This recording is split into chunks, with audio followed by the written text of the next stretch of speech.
Buenas tardes, bienvenidos todos. My name is Cristel Jusino Diaz, and I'm Centro's Director of Research Programs. I'm very happy that you've all joined us this afternoon for a webinar on Centro's Data Hub resources. This webinar is going to be led by Jorge Soldevila, who is our GIS analyst.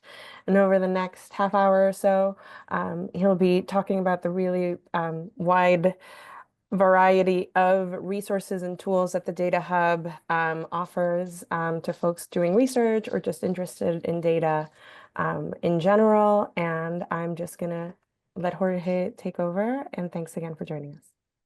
Thank you, Cristel. Thank you so much. Thank you, everybody, for joining us today. Cristel said, I'm really happy that you're all here. This event has, I'll start sharing my screen now before I forget. This event has become a recurrent event over the past few years. And it's a way for us here at the Data Hub to sort of engage with our audience and update people into the things that we are doing yearly and the things that we're updating. We're constantly engaging in new research and new research topics. We try and produce a lot of material throughout the year, and we like to host this type of event where we just go through our resources, some of the projects that we're working on as a way to update you all and the things that we're doing, and hopefully bring you all into the world of Puerto Rican and Hispanic data and see all the neat things that can be done with it, and the stories that we're able to tell with it, and hopefully and also learn about stuff that we're doing so that that can also influence the work that you guys also do, or if you're just looking for something interesting to read or whatever. Like Cristal said, I'm a GIS specialist here at the Center for Puerto Rican Studies within the Data Hub team. Teamaira Figueroa Lasso, who is not here with us today during this presentation, but I wanted to include her in the panel because a lot of the work that gets done through this presentation is led by her, so she deserves the shout out. It's our Data Hub coordinator, and so yeah. What I'm gonna do for the next half an hour, like Lisa said, is just talk a little bit about the Data Hub, what is that we do, some of the resources that we have been working on, and some current projects and stuff that we're currently doing, and our stuff that is gonna be made public in upcoming weeks or months, and then we'll have a Q&A session to close it out. I have my chats open, so please feel free to drop any questions, and if I see something that it might seem opportune to answer at the moment while I'm talking, I'll answer them. If not, then I'll just answer them through the Q&A, but please feel free to engage in the chat. And yeah, so what is the Data Hub? The Data Hub is a part of the research cohort at the Center for Puerto Rican Studies. For those who might not be as familiar with CENTRO, CENTRO was established but founded in 1973 as a space to think and develop and archive and collect the Puerto Rican history. It is the product of student and community mobilization. It was funded by students and community activists, academics, researchers, artists, with the hopes of maintaining and collecting and being able to tell the history of Puerto Ricans, particularly in the diaspora.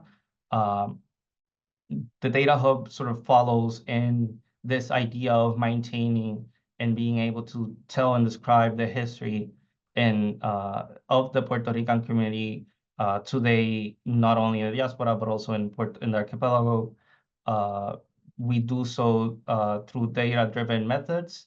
And our objective when it was the Census Foundation in 2011, since the Data Hub's foundation in 2011, has been to provide accessible information to scholars, policymakers, the press, and people in general, as a way of not only to democratize information, democratize research, allowing not only for people with specific knowledge or domain knowledge to have access to this information or being able to interpret it, but also to facilitate some of the information to people who may not have domain knowledge so that they can, if they're community activists, be able to go out and argue for their community's needs.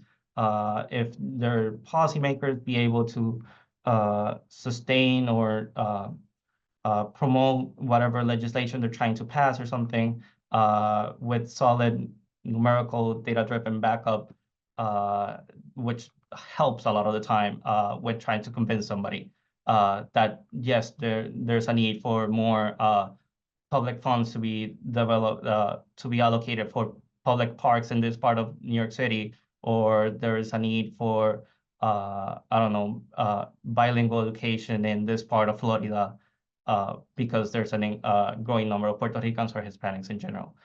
Way that we do this, or the way that we do this is, or the way that we engage with the public, that we engage with scholars, and that we promote this sort of democratization of information is through research and publications and events like this, where we share and we try to portray information in a way that is easily accessible and legible, and that is easy to interpret by anybody.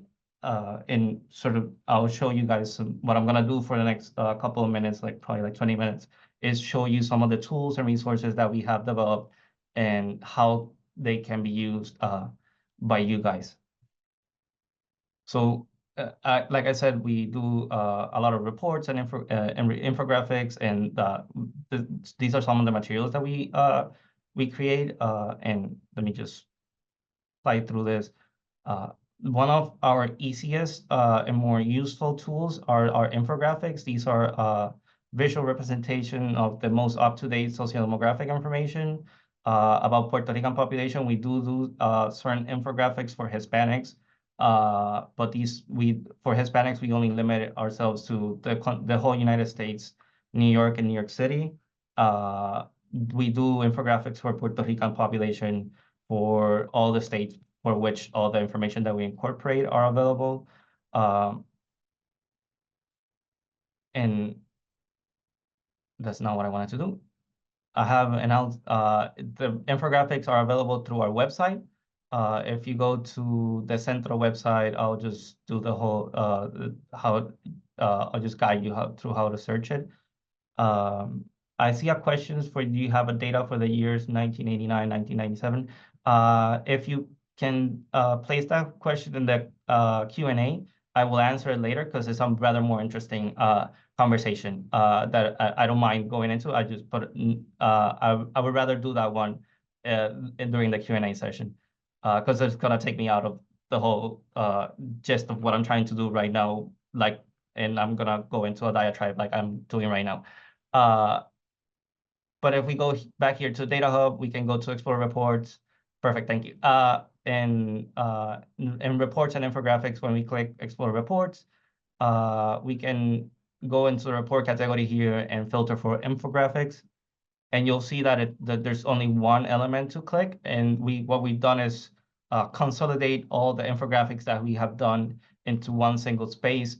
And here you can search for different years. So I said that we provide the most up-to-date information, but we also want to sort of archive all the things that we've done, so that if you need to go back or you work with the 2021 infographic and you lost it or something, there's a space for you to find it.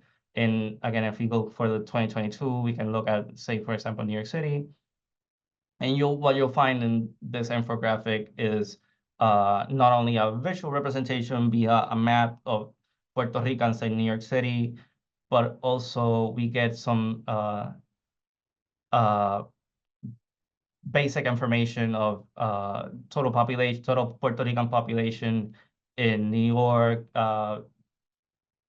sex distribution. A lot of this data is derived from the U.S. Census, and for the moment, we don't have comprehensive data on gender, so we are just limited to male and female. we have health insurance coverage, age distribution, there's language proficiency. So there's a plethora of information contained in these infographics, or it's sort of like easily accessible if we want to know certain information. And just use it for something. If you're writing a piece of legislation, or you're a community member, or you're just somebody interested, this is a way to gather this information. Or if you're a student or a researcher, these are also sources that can help you enhance an essay that you're writing, an article, a book. They are sources of information, or reliable information, that can be cited for a piece that you're writing or something. And that's what we intend to them. And part of the idea behind the Data Hub also is that we provide information like this to scholars and academics and people in general. And this is the ways that we do it. We think that this is a way that we can provide information in easily and accessible manner, and like in a way that is easy to interpret. And that is our main objective in most of the things that we do. So that's our infographic. We do prepare ones for New York City, and in 2021 we did for other states. If you by any chance are interested in any of the other states included in the 2021, like Georgia, Illinois, Massachusetts, Florida, for example, which is not included in 2022, if any of you are joining us for Florida, our thoughts are, I guess, are with you. Please be safe during the upcoming hurricane. It's a tough situation, but please take all safety measures as possible to keep yourself safe and your families and loved ones. But yes, these are our infographics. They are there on our website. They are meant to consolidate a plethora of information and sort of provide tidbits, quick, easy access to them, and without much analysis. When we want to incorporate analysis, we do so through our reports. These are explore a range of topics.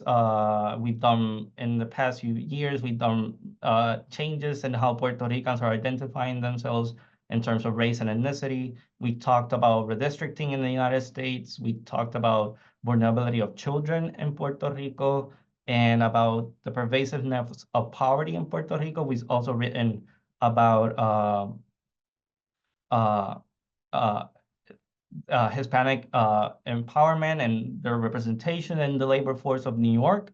And like I was saying, our infographics are rather more a sort of quick visualization of information. Our reports tend to be rather in-depth look at a particular topic. When looking at child vulnerability, this report, if I'll just no, I don't want to download it. I'll just read it through here.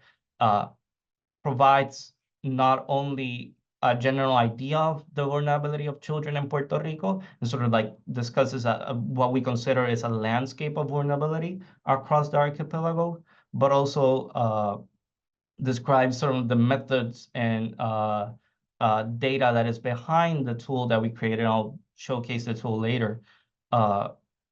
And this is a way for us to not only provide information, but sort of provide for those interested the logic behind how we develop a children vulnerability index for Puerto Rico. This is a rather more academic or a rather more methodological report. Not all of our reports are in this fashion. If you visit or want to read something like the Hispanic Empowerment in New York, this is a rather more in-depth analysis or description of Hispanic representation in the workforce in New York City. And there's other stuff like the Pervasive Poverty Report that discusses poverty in Puerto Rico. And this one or Carlos Vargas Ramos, who is one of the authors, explores and dives into the idea behind what the U.S. Congress has deemed pervasive poverty in persistent poverty, and what we then consider not a persistent poverty as a poverty that has existed in a particular location for approximately 30 years, but rather more a poverty that in Puerto Rico has persisted throughout decades, throughout its all complete history, and that is influenced in today's day by congressional action. This report was just highlighted in through our social media. So if you follow us through Instagram or Facebook or something like that, you also find like tidbits of like a summary of it there, and you can find if you don't want to go through the website and find the report, there is a link in Instagram or something to, or one of those social media, to the report itself, and you'll find more information not only of how poverty is represented in Puerto Rico, but of the different nuances of poverty, how women and children tend to be poorer than other people, how families with one single mother tend to be the poorest, and all those things are developed here. And that's what we try to do with our reports. So to take a deeper dive into some of these topics, again, with the idea of making, of describing certain issues or things that are happening to the Puerto Rican population in a manner that is easy to interpret in a manner that provides a lot of information, a lot of data, so that it can only be read or cited or used for something. But if you need information, they can also serve as a space to gather information. If I was interested in like the child poverty rate in Puerto Rico for 2021, I could find that information in that report. If I was interested in I don't know, total population, I could also probably find those information in that report or in one of our reports. So they're there both as a to host information and also describe and explore particular issues that are affecting the Puerto Rican community. Another way that we attempt to portray information and share it and make it accessible is through our tools. We have multiple tools. They display various types of visual data related to Puerto Ricans. A lot of our tools are dashboards that can be accessed through our site as well. There is a section called web apps. And under there, you'll find all the different reports that or tools that we have prepared in the past years. One of the latest ones that we did is the Puerto Rico Child Vulnerability Index, like I was mentioning. And in this side, it allows us to get an idea of how vulnerability of children is distributed across the archipelago. We see, for example, just immediately we see there's a concentration of vulnerability around the center, la Cordillera Central of Puerto Rico. There's some vulnerability cluster along the south. And this tool is meant for people in Puerto Rico to be able to use it to argue for the needs of their communities. It's also meant for people that are going to experience an event, or that are experiencing an event, or in the aftermath of an event, understand the vulnerabilities of the children that live in the area and how to better take care of them. We have it for both English and Spanish, and information is at the municipio level, the barrio level, and at the census tract level. And we can see if we're here at the county level, we can filter for different things. And if I filter for a junta, we get information on the different vulnerability and how it's distributed. We also have information based on the different themes, and this can all be explored. What everything here means is better explained in the report.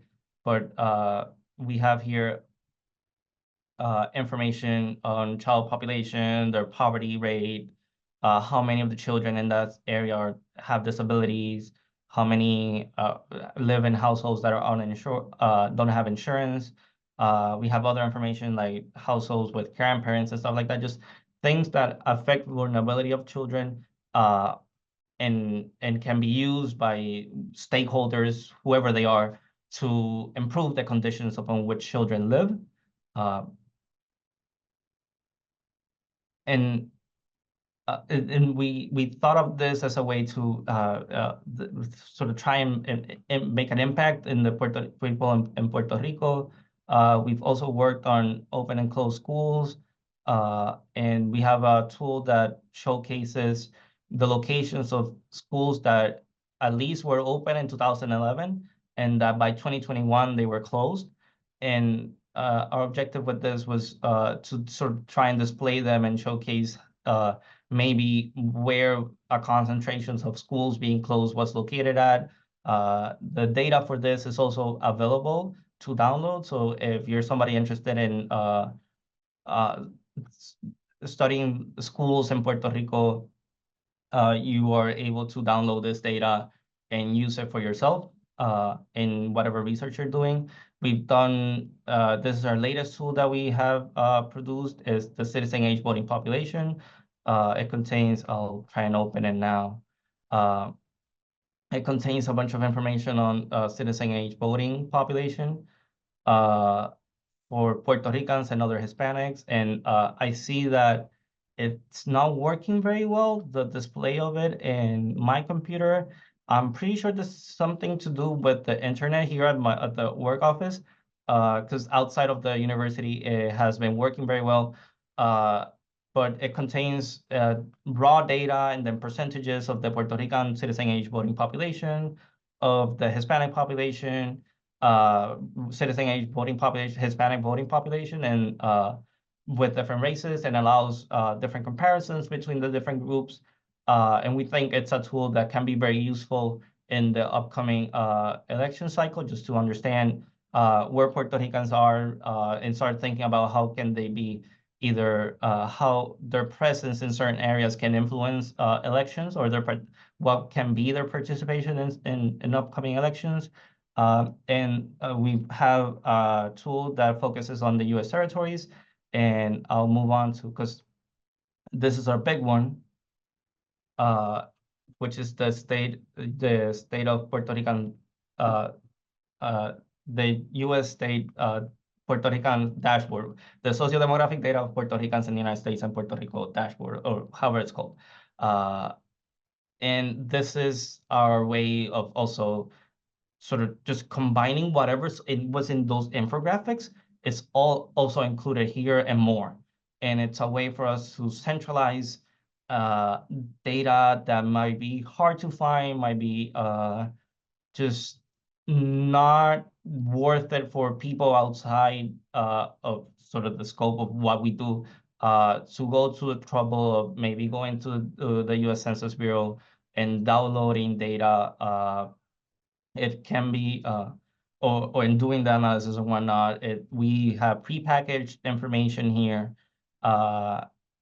so that it's easily for people to access and visualize it.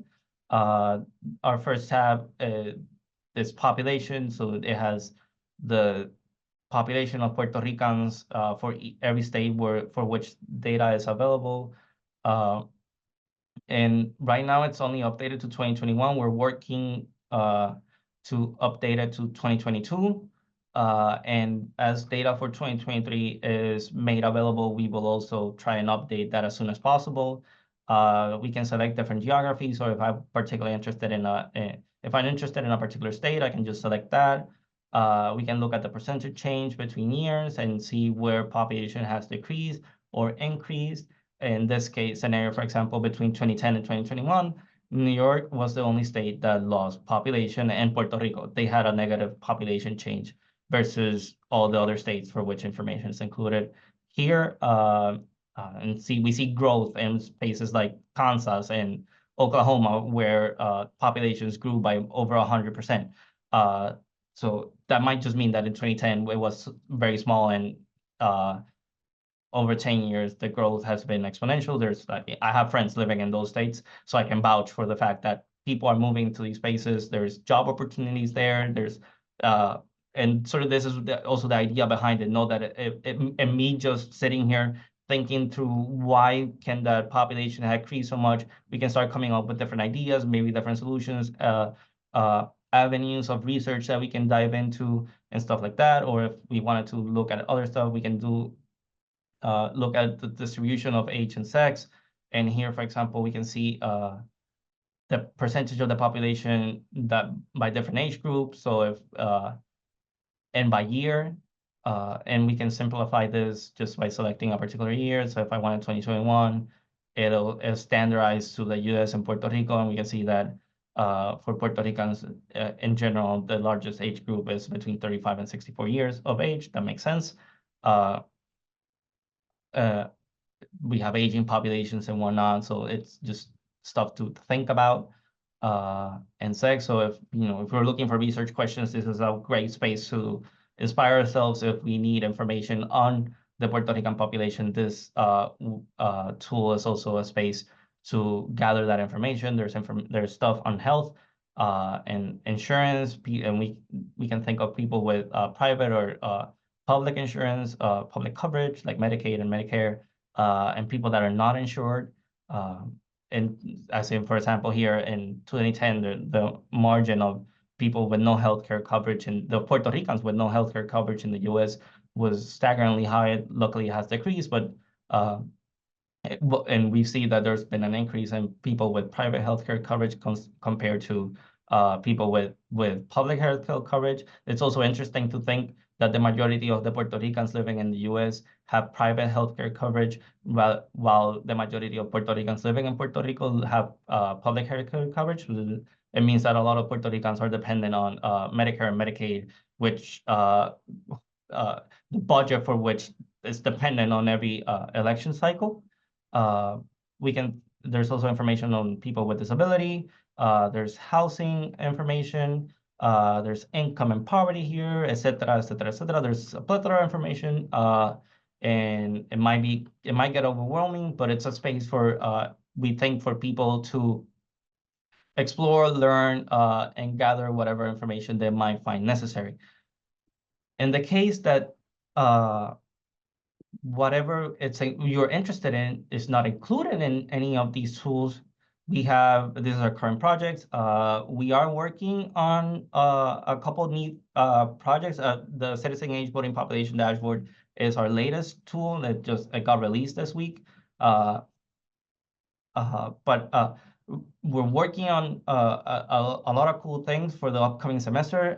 We're not prepared right now to really announce them in this space, but stay tuned for the project that the Data Hub is working. I think we're not diving into just US Census data and other publicly available data. We've been, for the past few months, doing a lot of archival work. We're in tune with CENTRO's sort of guiding project idea for the year.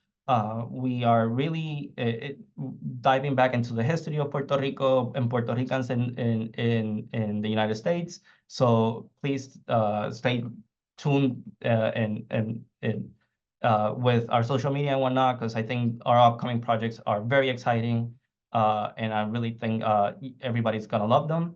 But as I was saying, if whatever you're interested in, somebody had asked before about data on Puerto Ricans between 1989 and 1997. That's not included in none of their dashboards. We might find it in our data requests, and our data requests are I'll show you guys here. This is I have a video, and our data requests are a tool that we've created for the purpose of whatever information is not available, or whatever information you're interested in, or that you might want to request from us. You are able to do so through this form. And once you access it, you can fill out the information, tell us, sort of like give us a description of the stuff that you're interested in, and we can evaluate first if the data is available for us to be able to work on it and provide it for you. But it's also a way for us to provide a service to the community, to continue this back and forth interaction, and this idea of democratizing information and making information available to the public. We do ask that requests are made with some reason of that they are reasonably compact in a way that we can actually satisfy them or complete them. A lot of the things that we get asked for is sociodemographic population, maybe some cross-tabulation where I'm not interested in just sex breakdown, but I'm interested in a sex breakdown by place of employment, or while I want to know how many Puerto Ricans that are female are employed in a certain sector of the labor force, like, I don't know, in the service sector, or they work in STEM or something like that. So that's the type of requests that we get, and the types and we try to satisfy those to the best of our capacity. We've done requests for a bunch of people. We do requests for representatives in the New York legislature. We did one like last year for Tiempo, where we were discussing the evolution of the Latino population in New York City since the 1980s. We've, per request, we've presented to the Housing and Urban Development career stuff, discussing the relationship between income, housing, and poverty in Puerto Rico. So we get around. Data requests are a great source, and we encourage you all to explore them. And if you have, if you're working on a project and you're stuck with some number or figure or something that you might be interested in, drop us a request, and we might be able to assist you. Please be mindful that if you're interested in, say, for example, a news article from a newspaper or something like that, it might be worth it, not necessarily requesting information from us, but exploring our archives and library and archives request, and they can facilitate some information better than us.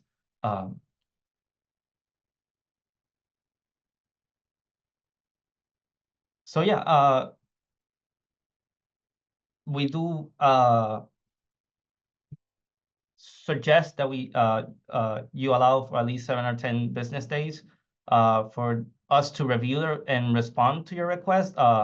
We are engaged in a lot of projects, and it's quite possible that it turns out that we cannot satisfy your request, or we do not get back to you immediately.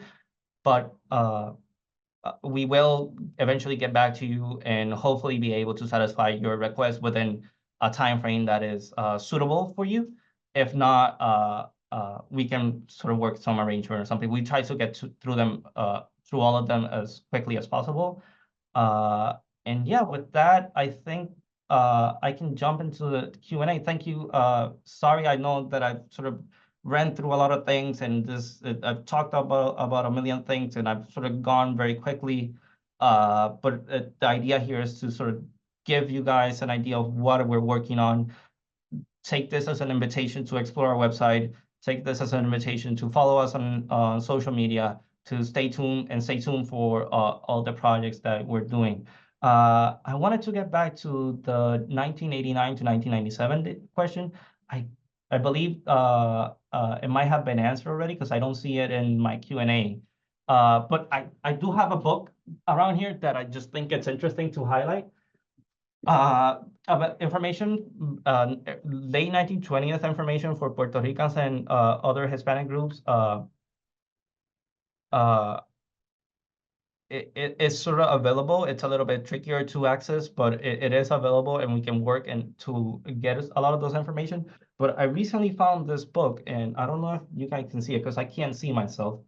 But it's called Sources of the Story of Puerto Rican Migration, 1879-1930. I don't know where you guys can, if anybody was interested, can get access to it. But I found it recently, and it seems like a fantastic source, and I just wanted to highlight that. But because there is information about Puerto Ricans going back like to the 19th century.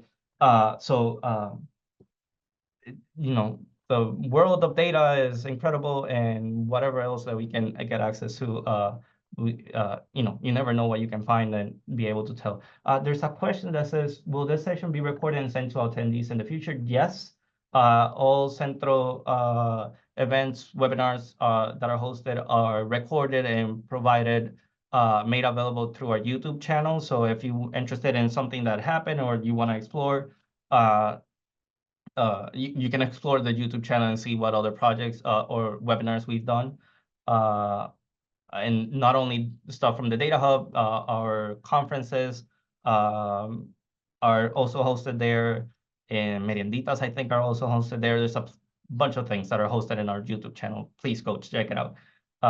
If I don't know, if somebody can drop a link to the YouTube channel, I appreciate it.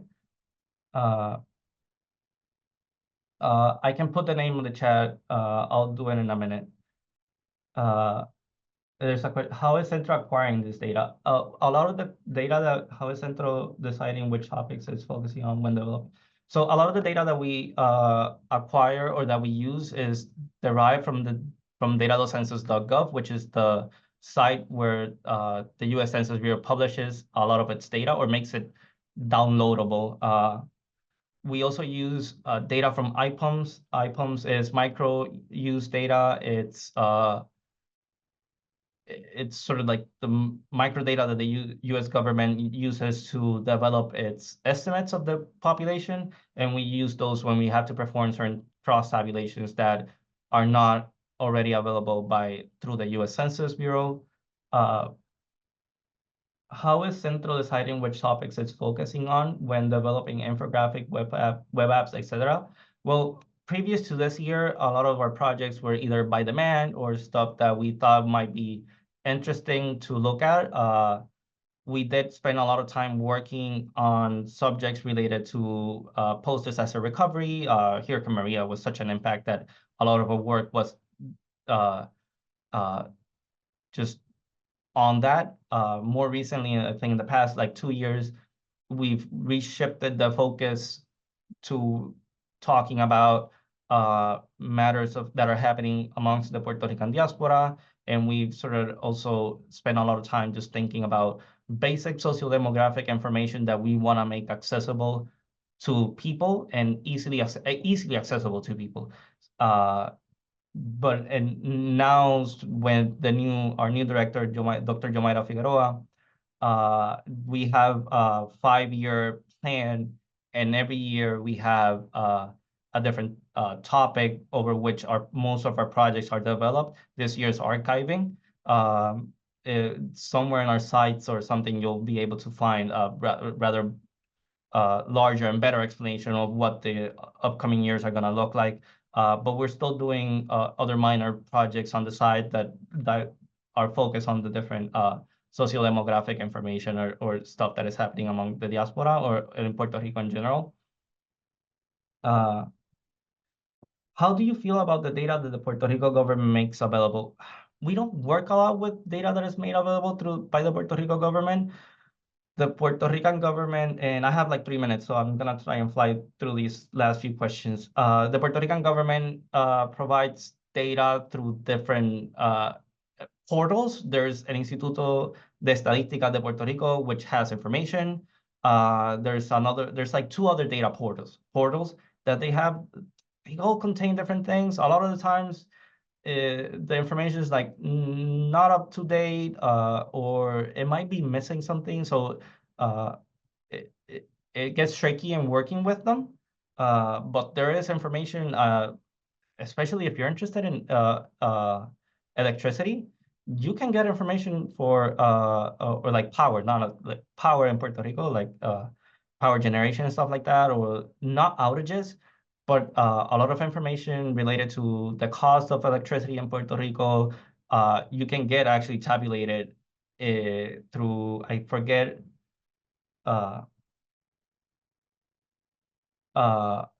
which portal it is. Actually, I'm not gonna try and find it right now. Actually, I might actually try and find it. Portal.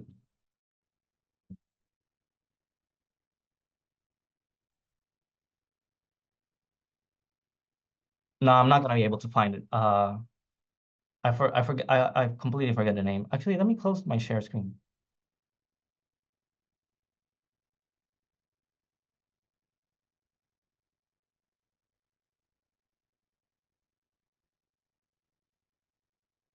I forget the name of the page, but there is information. It's really good information to be able to talk about Oh, I've been told that we have that this webinar is not till 3:45. I have a couple more minutes. I actually have until 4:30, so I can get through some of these questions without having to talk too quickly. Information coming from the government of Puerto Rico. There are a couple portals. I can't remember the name right now. And they have a lot of other stuff that they do. And this is like, if you're interested in data research and stuff like that, it's probably worth diving into. A lot of the data is also hidden within either reports, or it's hidden. And I say hidden because like technically it maybe it's not. I would like to think that it's not the intention to hide it. I would like to think, but you know, a lot of times it is the intention to hide it. But it's included in either motions that they have to submit because they are required for some legal reason, or some like get cited in court or something, and they have to submit information. So a lot of times it just gets submitted through there, or they hide it behind a bunch of documents in some report that you think has nothing to do. And if you scroll through it, you'll find, oh, well, it's in PDF format, which sometimes is not good because you have to export it and put it in a table if you want to analyze it somehow. But if you want the raw numbers, a lot of times it's hidden. I remember I found information of shortages, not shortages, power outages, and sort of when the power outages were occurring in a document that the Negociado de Energía de Puerto Rico had to submit because they were sued for information in some, I can't remember by who, or they're required to submit information. They hadn't required it. So somebody sued them for the information, and it was published through there. And that is available in the portal for the Negociado for the Negociado de Energía de Puerto Rico. The information was in the portal, but it's hidden behind like a bunch of other stuff. Like it makes no sense whatsoever the way that you access that information, but it's there. The full title of the book, I have it here. Let me drop it in the chat. I'll drop it for everyone. It's called Sources for the Study of Puerto Rican Migration, 1879, 1930. And it was produced by, I can type it like this maybe. History Task Force, Centro de Estudios Puerto Rico. So it was published by us. Here it is again. Actually, now that you can't see it. Here, yes, maybe. And it looks absolutely brilliant. I haven't had the chance to look at it, but it has history of migration during the late 19th and early 20th century, migrations to the United States, 1918, 1919, 1918, and 1919, and a bunch of other stuff. If you're interested in migration of that era, CENTRO recently republished, or is in the process of republishing, Bernardo Vega's memoirs in its original format with the introduction by Cesar Abreu and everything. And that book is also just a brilliant source of sort of the idea of what Puerto Ricans were experiencing in the early 20th century as they migrated to the United States, and particularly to New York City. I answer that one. And I'm in Puerto Rico and wonder, does Centro have any collaborations or partnerships with people or institutions on the island in terms of data collection or something similar? Are there ways to participate? Maria, We do have collaborations. We work with different people, different moments, and through different departments, not in data collection. The project that we did for the school closures was actually in partnership with Enlace a Acción Climática El Puente, which is an organization that was first founded in New York, and it has a chapter in Puerto Rico. It's run by people at the UPR de Rio Piedras. And uh, that we came into an agreement with them, and we carried out a survey of all the schools that in 2011 were open, and to determine whether they were closed or not at the moment of the survey, which was 2021. 2021.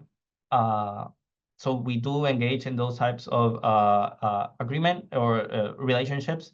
I know some other people are working right now within CENTRO, are working with on different research ideas with people in Puerto Rico, but not necessarily the work that we do here at the Data Hub. Not everything that we do is in relation to other institutions. We try as much as possible to rely on federal data or data that is publicly available, because we want our research and the stuff that we do to not only be sort of a point of access for people to get information or to learn, but also be that people are able to see what we're doing, and if they want to replicate what we're doing, they are able to do so. Say, for example, if I write a report of pervasive poverty in 2021, I want you to know, and I want you to be able to access information so that if you want to think the same, explore the same idea, how has it changed for 2022? We probably will not talk about pervasive poverty in Puerto Rico in 2022 or 2023, but you might be interested in it. Well, you can go to data.census.gov, and below every single table and graph that we include, there's the source for the data that we use with the tables IDs and everything. So you can access the information that we did, download it, and redo the analysis that we were conducting. Maybe you find something different from us. Maybe you reach a different conclusion. That is sort of the idea behind democratizing and research and making that is why this paper is not published in an academic journal. Is published through our website so that it's available to everybody. So a lot of times if we get into an agreement with somebody in data collection and stuff like that, we might not be able to sort of do the things in the way that we intend to do them. No, there is currently an idea being floated around. It's in the works. There was a conference about it in May to sort of bring together the different organizations that are working on the Puerto Rican community. It includes an instituto in the University of Connecticut. There's another center in Florida, and I always forget its name. It's run by Fernando. I forget the name. Please excuse me, whoever. I'm so sorry to the persons if they ever listen to this, because they work closely with us and before, and I always forget their name. But there was certain they came together, including Centro, to think and how do we sort of centralize also access to information about Puerto Ricans. A lot of times it gets very compartmentalized, and we all hope that at some moment getting information about Puerto Ricans is not as difficult as it might be. And it did include that idea did include a group of people working at the University of Puerto Rico and Rio Piedras. So that's a way that we're doing some partnerships. Ways to participate, I think the best way is just using our data requests. If you're interested in information or you're interested in the Puerto Rican population, please write about it in whatever mediums you find available to write about it. And if you need information or whatever, not write, but whatever you're doing that has to do with the Puerto Rican information. But if you need anything from us, reach out through our data request, and that's I think that's the best way to sort of continue this conversation, continue interacting with us, and participating in the sort of like democratization of research and information that we aspire to here at the Data Hub and within Centro. I think I talked too much and I did too much for that answer, and maybe I have confused a lot of people because I feel like I confused myself, so I'm sorry. But yes, we do some collaborations, not all the time, is what I should have probably said. And I think that's the last of the questions that I had. I know I saw that Mayra Figueroa Sus, who again is our data hub coordinator, was answering some of the questions. Dale Crowell had asked about Cubans and Dominicans. I'll just answer this publicly for anybody that missed it in the Q&A. We do have some reports and tools that include other specific origin Hispanics like Dominicans, Cubans, Salvadorians, et cetera, et cetera, et cetera. Information for them is also available as it is for Puerto Ricans. So if anybody here was doing some research or needed information about these other groups in comparison to Puerto Ricans or just these other groups in general, you can submit a data request and we can try and satisfy that request and provide that information. But yeah, data for those groups does exist.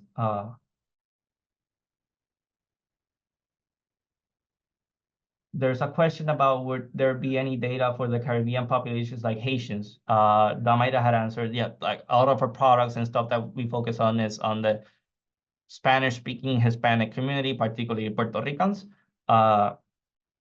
So Haitians, other West Indian populations are not necessarily included in a lot of our research. We have recently tried to incorporate a lot of stuff about the other territories like Guam, American Samoa, et cetera. But Haitians and other groups are like that other West Indian groups are not included in most of our research. Again, if information is available and you're interested in studying these groups in relationship to Puerto Ricans or something, data requests are your best tool to get information from us. If available, actually, I don't remember. There should be information about Haitians because there's information for almost every nationality. Tiana Burgos had asked, is there historical data, for example, info on the migration of Puerto Ricans to New York in the 40s and 50s? Yep, we do not have information on that, like publicly available. But again, like Damaida has suggested in the answer, if you submit a data request, we can look into it. We might be able to, and using different sources. So when we say Puerto Rican migrations in the 40s and 50s, here the question is specified New York. But for the United States in general, if you are interested in the United States in general, it might get trickier. For New York, we can look at different sources. Puerto Ricans really started being counted as Puerto Ricans in sort of U.S. Census after 1960. So before that, we really only have Spanish-speaking people or some category like that, which mostly includes Puerto Rican when we think of the East Coast. But if we think of the United States in general, over to the West Coast, it might include a lot of Mexicans. But in the East Coast, at least, we can think of most of the population that was Spanish-speaking as Puerto Rican, and that can give us a very rough estimate of how many Puerto Ricans have migrated or reached or were in a particular location at that time.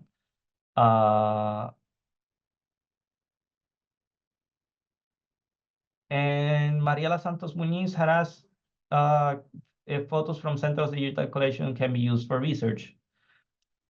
I would suggest reaching out to a library and archives. There are photos in the catalog, a digital catalog that are already available through Centro site that you can access, sift through, and if you want to use them for research, what we ask is that you cite the source of the information as you were to cite any other material. If you were interested in exploring our library and archive, you would have to visit the archive itself, which is here in New York City.